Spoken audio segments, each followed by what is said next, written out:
I love the topic, doubt as devotion, questioning as an act of love, because our faith is guided by demonstration. We're first guided by insights, and we have the courage to step out on that. But where the courage to continue comes from being able to demonstrate, to know for ourselves what is really true. And that varies from person to person. It's still the same God. It's still the same truth with a capital truth, but it looks differently for each and every single one of us, doesn't it? The next one, please, Reverend Alice. And yes, this is someone breaking into a car with a coat hanger. And the message of the story is never doubt God. So Sarah's husband, Tom, had forgotten to renew his blood pressure medication prescription. And he started to have palpitations and a headache and just not feel right. And he realized that he didn't have his pills and he really needed them. And it was a weekend and they didn't want to go to emergency room. So she, pardon me, decided that she would run to the to the pharmacy and renew the prescription. So she does this, and in her haste, she leaves the car keys in the car. So she finds a coat hanger laying on the road and she tries to fiddle with it to open the car. She has no idea how to do this. And here comes a guy on a motorcycle with a skull cap and a kind of a grungy gray beard. And she flags him over and she says, "I'm sorry, but do you know how to break into my car? I've got to get these medications to my husband and I've locked my keys out of the car." So he says, "Oh, sure, lady." And so he takes the coat hanger and he expertly just poof, opens the car. So she says, "Oh, thank you." And she gives him a great big hug. And she says, "Oh, dear God, thank you so much for sending me such a nice man to let me into the car." And the guy says, "Lady, I'm not a nice man at all. I just got out of prison. You wouldn't believe the things I've done. And the reason I spent time there is for breaking and entering into cars and stealing them." So she hugs him again and she says, "Oh God, thank you. You even sent me a professional." So never doubt God's hand in all things. And next one, please. So we think about doubt and what thinking is. Doubt is not cynicism. It's the mind's honest request for wanting to understand. And it is the basis of wise faith. In New Thought and Centers for Spiritual Living and Unity, we don't believe things just because someone told us to. We're actually we inquire into the law to be able to demonstrate what we are told to believe. And then we believe it with so much more faith and energy because we have seen it work in our own lives. So doubt is not the opposite of faith. Doubt is the doorway, if you will, into a deeper kind of faith. And we are encouraged to think for ourselves. In some faiths, you're encouraged to take things at face value. But I believe Jesus spoke in terms of parables because he wanted each person to have a different takeaway from it. And in so many different religions and faiths, there's the same golden thread, but it weaves a different picture because we're dealing with different people, different cultures, different times in history. And so doubt is really the fabric of demonstration of the truth with a capital T. And so we should never say to ourselves, "Oh, I'm doubting, I'm losing my footing, I'm losing my way." No, we should say, "I am questioning so that I can know a greater truth." And the next, please. I wanted to start with this little story from Doubting Thomas. When Jesus first returned after the resurrection, and whether we believe this or not, it is the idea of the story that makes sense to us. Thomas was not there with his disciples when he appeared to them. So he heard that he reappeared, and he said, well, I would never believe it until I see it for myself. I need to see his hands and his feet and his wounds.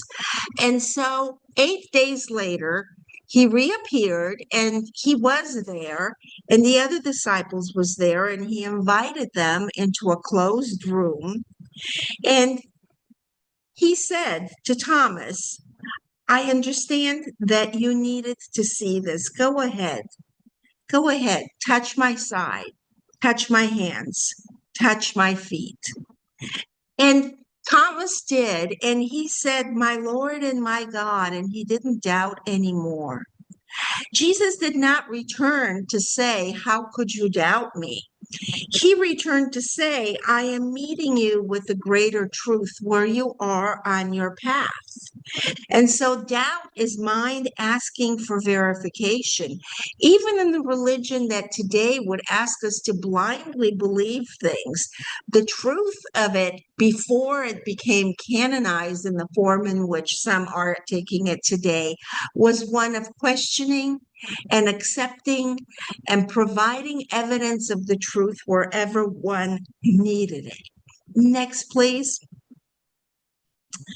So in science of mind, faith is the equivalent of mental condition, and doubt is the lack of conviction. So we need to use that doubt to explore, to search, to seek, to deepen things. Ernest Holmes said, never let anything cause you to doubt your ability to demonstrate the truth. He didn't say do not let doubt, keep you from accepting the truth. He said do not let it keep you from demonstrating the truth, and do not let it keep you from having faith in your ability to demonstrate the truth. So inherent in our teaching is the idea that we will question, that we will demonstrate. And so then when prayer removes the distrust and doubt enters into mental certainty, that's when it becomes faith, faith through demonstration. For many of us, as we began our spiritual path, we thought we heard something within those deep crevices of our mind, of our soul. And we thought, what was that? Oh, maybe it didn't happen. Oh, maybe it was something in my mind. Or maybe I thought I heard. And then as that happened more and more, and we thought, well, I owe it to myself to inspect this, to see what it is. I know for me in my metaphysical walk, there were so many things that were happening that I had to know if I was losing my mind or if there was a field of study that I needed to investigate. I literally went to a therapist and I said, I heard this, I saw that happened, then this, I looked at it that way, and there was nothing wrong with me. So then I started my metaphysical studies. You have to do that. And I'm sure I'm not the only person, because many people think that what we teach is woo, but it's not. It is the metaphysical reality beyond the veil. And so we are trying to connect with the greater truth. And of course, we question it, especially as we have been wedged in the time-space continuum for a very, very long time, right? We now believe that if it isn't tangible, if we can't touch it, it isn't real. But most things that are real are beyond the tangible. Next, please. So this is a picture of Anne Sullivan and Helen Keller. And Helen Keller was a very unruly, difficult, undisciplined child. She suffered from a virus when she was 17 or 18 months old, and she became deaf and blind. And her world was nothing but chaos. And her parents got her a teacher to help her, to bring her under control. So During this period of chaos, her teacher took her to a water pump and poured water on her hand, and Anne spelled out the words water. And Helen understood. She had the experience of water when she had it spelled into her hand. And she said, at that point, the living world awakened in me. And later on, during the course of that day, she learned 30 words. So this was faith, mind, and God coming together in that one moment.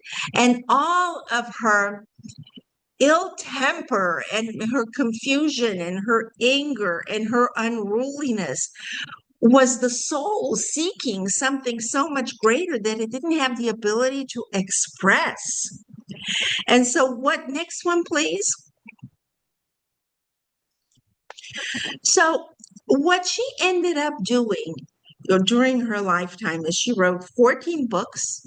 She became a global humanitarian.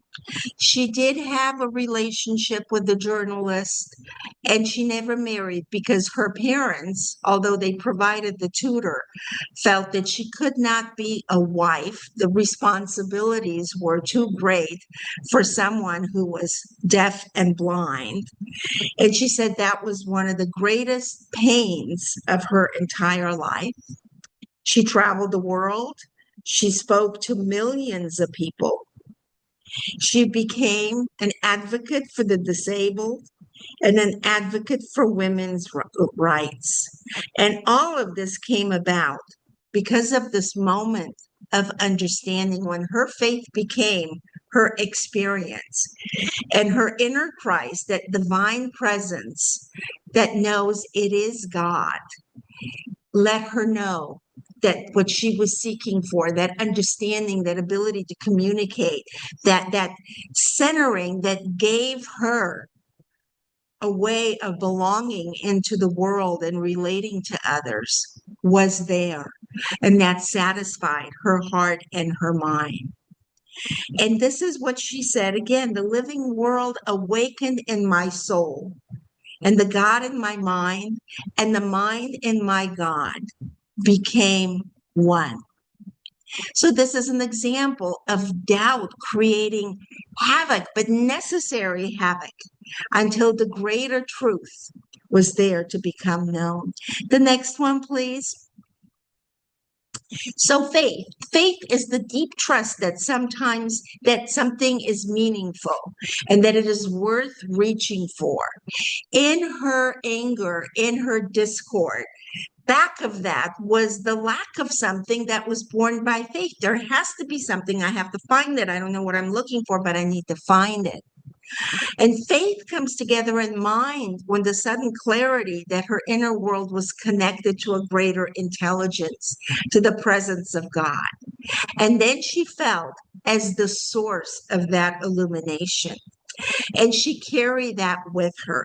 Anne Sullivan became her teacher, her mentor, and her assistant for a period of 50 years. Anne Sullivan, as she became closer and closer to making her transition, started to lose her sight. And it was Helen that cared for her. And Anne Sullivan made her transition with Helen holding her hand and being by her bedside.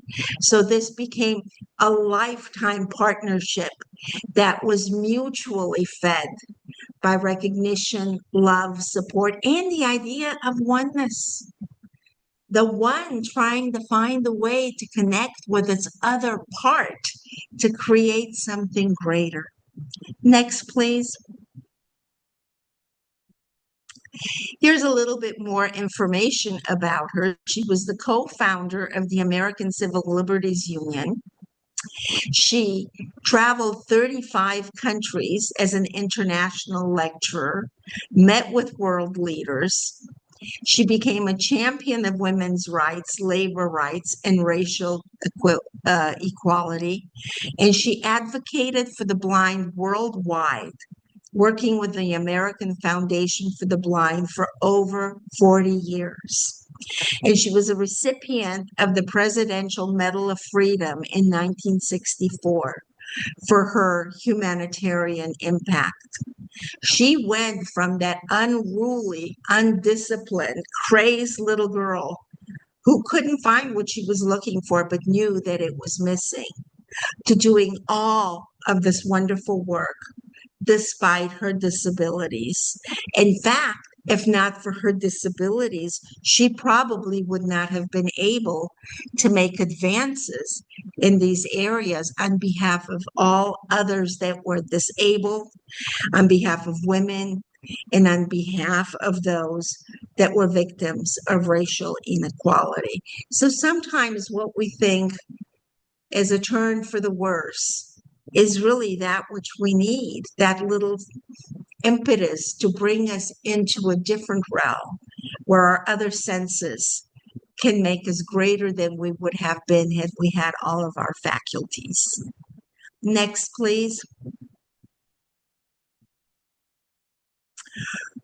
Ernest Holmes tells us that we only know a truth when we have lived it. And he taught us that principles need to be demonstrated, that the mind awakens to God through direct inner realization, not an intellectual agreement. Blind faith is something that comes from the inside once the inside knows it. Because faith is the belief in those things unseen, but it has to be known from a deeper level. We don't just go leaping into things without having had that experience or that driving impulse to seek that experience so that we can know something greater. Ernest Holmes described this as the moment when the subjective and the divine become one activity. And isn't that really what happened to Helen Keller? Next, please. Maya Angelou. Here's a picture of her as a little girl. And we all know that she was an incredible writer and she was an advocate for women's rights and for racial equality. But here is her story. When she was 7 years old, maybe when that picture was taken, the first one, she was physically abused and molested by her mother's boyfriend. And she spoke this, she reported it. And so he was immediately arrested. But when he was released, within 4 days, he was found dead. And it is believed, though it has not been proven, that one of her uncles killed him. So she walked away with the idea that her voice is dangerous because just by speaking his name, he was killed. And she went into a period of silence that lasted 5 years. At the age of 7, she didn't speak a word. She wrote some answers out. She acted out, shook her head, yes, no. She read a tremendous amount. And this is one of the things that opened her up to her love of literature. And she observed people. It took 5 years because of this great stress to observe and to read. And she did not say a single thing. She just listened. And her mind expanded. And the next one, please. So she was invited into a home by a woman named Bertha Flowers. And Bertha Flowers gave her some poetry to read when she was visiting there. And she said to her, "Your voice is really a treasure." And this is when she spoke her first words after 5 years of silence. And she started to speak in ways that we cannot even begin to measure today. Her book, I Know Why the Caged Bird Sings, addresses how it is impossible to keep something within after so long. And she wrote, "There's no greater agony than bearing an untold story inside you." This is a memoir of her early life, her trauma, the racial discrimination, her years of silence, and her awakening. She wrote that the caged bird sings because the spirit seeks freedom, even when the body is confined. And so now her voice has become a symbol of liberation, not only for the African American diaspora, but for women everywhere, speaking on human rights and what beauty she has brought to us through her writing and through her stories. So again, a story of someone taking time out to doubt and question, and then opening up to the truth of who they are. Next, please. What we should never doubt spiritually, and we should take for granted as so, because it is our divine birthright, is our inherent worth, the fact that the presence never leaves us, and that there is the possibility of renewal. Those are things that if we don't know them by now, we need only look back upon our lives and count the innumerable moments of demonstration. When something came out of nowhere and saved our heinies or told us something to say, or just that miracle that saved the day, and our inherent worth, because we are still here, because we are making the world a better place, because we know that we are an important component of the totality of spirit. You know, we have so many components to our bodies, but if something happens to our pinky toe, that hurts, and that becomes the single focus of our reaction. We are individually so much more to spirit divine than our pinky toe is to our body. We know that there's that kind of focus and love concentrated in us and as us at all times. We need only go within and feel it. And so that is something that we should never doubt. But anything else that we choose to doubt is part of the learning process, and it is part of the foundation of faith. What these three stories tell us, Doubting Thomas and Helen Keller and Maya Angelou, is that we need understanding for experience. That confusion takes us through breakthrough and illumination, and the trauma through the silence help us find our true voice. All these three have the same movement. Doubt is not the end. Doubt is the beginning of more deeper knowing, and faith becomes real through experience, but not as a result of pressure. This is the common denominator of these three, and there are so many more examples, probably even in our very own lives. Next, please. So, never doubting the divine in ourselves or the love that sustains us, let us remember that life is always trying to raise within us and trying to come forward into a greater demonstration of the divine. Questioning that gives us the answer to the how. And our closing treatment now? Wonderful. So taking this within, taking it within quietly for just a moment, looking for that deep place within us where there is resonance. We know, we feel the overarching oneness of the divine. Beautiful Spirit, Mother, Father, God, allowing us to step into a world beyond our understanding in terms of our mind, but a world that our spirit understands. A world that has a different answer for each of us.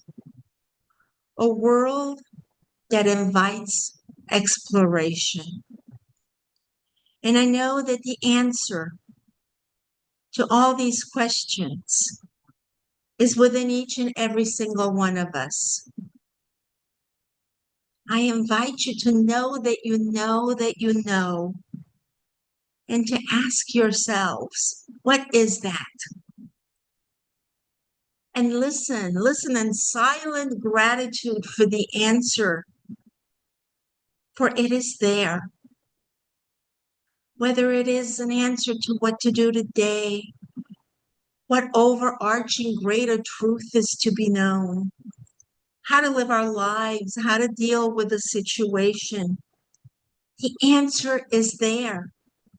And we must ask the question knowing that the answer comes. For we are the beloved of the beloved, and the beloved cannot withhold the truth from itself. Therefore, the truth cannot be withheld from any single one of us. We know that if there's any confusion or doubt or chaos or something going on in our lives, it is there for a reason, not to keep us stuck, but to move beyond that.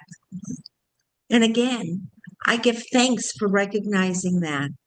And I know that the doors open for each and every single one of us right here, right now, into different rooms of understanding, but into the rooms of divine mind.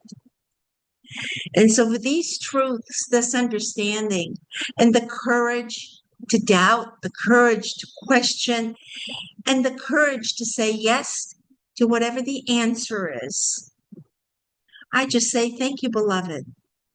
Thank you that you are always with us, in us, through us, and that the answers are always there. Thank you, Mother, Father, God.